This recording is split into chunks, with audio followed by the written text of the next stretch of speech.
કેમ છો બાળકો? મજામાં? અક્ષર સ્કૂલમાંથી હું હેતલ વ્યાસ આજ તમને સ્વાધ્યાય પોથીમાં પેજ નંબર 43 કરાવીશ. તો પેજ નંબર 43 માં શું છે?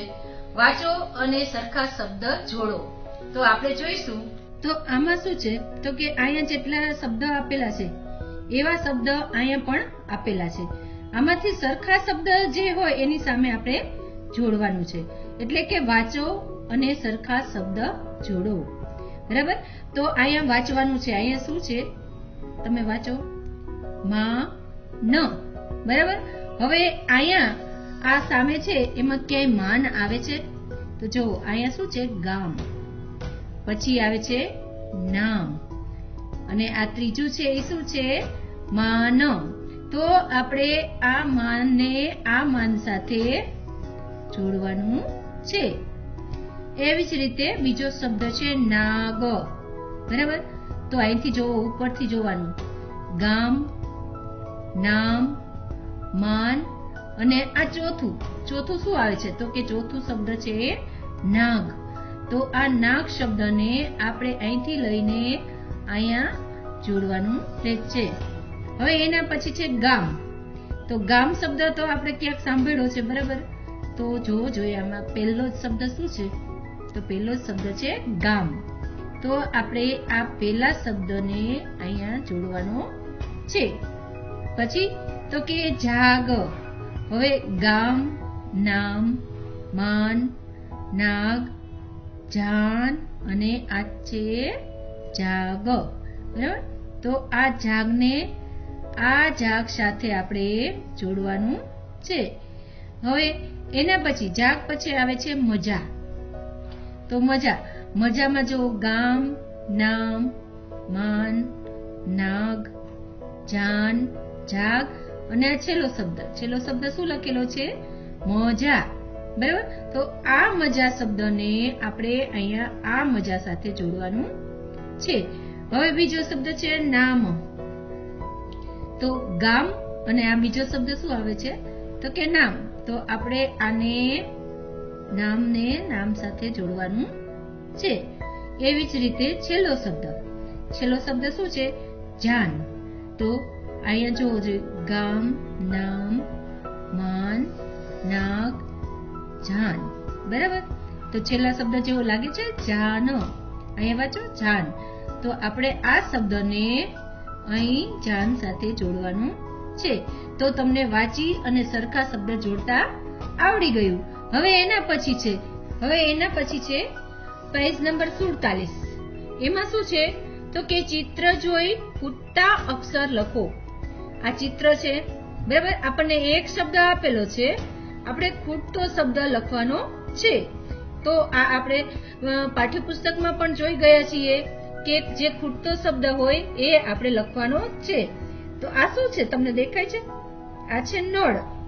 તો આ અડ તો આપેલો છે પણ ન આપેલો નહોતો. તો આપણે અહીંયા શું લખવાનું છે? ન. બરાબર ને? નળ ન ખૂટતો હતો. હવે ન કરવાથી અને અહીંયા અડ તો છે જ, એટલે કે નળ એક શબ્દ બને છે. એવી જ રીતે આ શેનું છે ચિત્ર? તો કે આ પેનનું ચિત્ર છે. હવે અહીંયા પે તો આપી દીધો છે, આપણે અહીંયા ન લખવાનો છે. હવે આ બે શબ્દ ભેગા કરીને વાંચીએ તો શું થાય? પેન. બરાબર ને? તો આ શેનું ચિત્ર છે? બધાને ખબર છે, ગણપતિ દાદાનું. બરાબર? તો ગણપતિ આપી દીધું છે. હવે આપણે શું કરવાનું છે? તો કે પહેલો જ શબ્દ ગ લખવાનો છે. ગણપતિ. બરાબર ને? કયો શબ્દ ખૂટતો હતો? તો કે ગ. તો ગણપતિ. હવે એના પછી આ રમત તો બધાને ખબર જ હોય. શેની રમત છે આ? કેરમની. તો કેર આપી દીધું છે, આપણે અહીંયા મ લખવાનું છે. એવી જ રીતે આ છે નગારું. હવે એમાં ગારું શબ્દ આપી દીધું છે, આપણે અહીંયા ન કરવાનો છે. એટલે કે આખો શબ્દ શું થશે? નગારું. એવી જ રીતે જો આ ફૂલ શેનું છે? બધા છોકરાઓને ખબર હશે કે આ ફૂલ છે એ કમળનું છે. હવે ક આપી દીધો તો અને અડા આપી દીધો તો આપણે અહીંયા મ લખવાનો છે. ક મ અડ.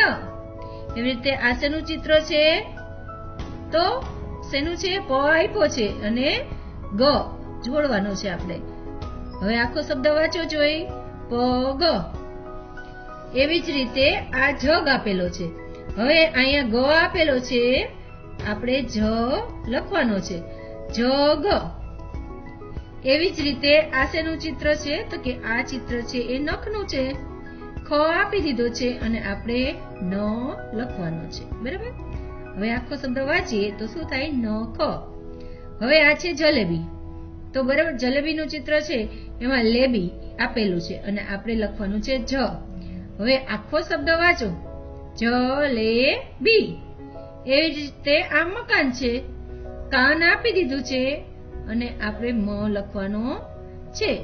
હવે મ લખવાથી શું થશે મકાન. હવે આ ચિત્ર તો બધા ઓળખતા જ હોય. છેલ્લું છે કેનું છે આ ચિત્ર તો કે મ અને ર આપેલો છે. હવે આ તમને બધાને ખબર જ છે કે વચમાં કયો શબ્દ આવશે ગ. મ ગ ર. બરાબર.